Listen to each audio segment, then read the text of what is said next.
తిరుమలలో అగ్ని ప్రమాదం చోటు చేసుకుంది. భక్తులు వెళ్లే ఏటీసీ కార్ పార్కింగ్, ప్రవేశ క్యూ లైన్ సమీప ఎలక్ట్రిక్ గదిలో మంటలు చెలరేగాయి. విషయం తెలుసుకున్న అగ్నిమాపక సిబ్బంది మంటలను పూర్తిగా అదుపు చేశారు. ప్రమాదానికి షార్ట్ సర్క్యూటే కారణంగా గుర్తించారు.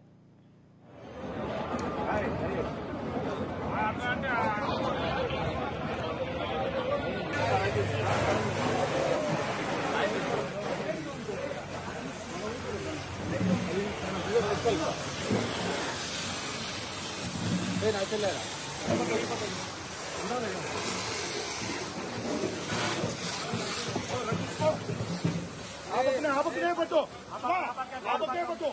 ఆపకనే కాలి మొత్తం లేకో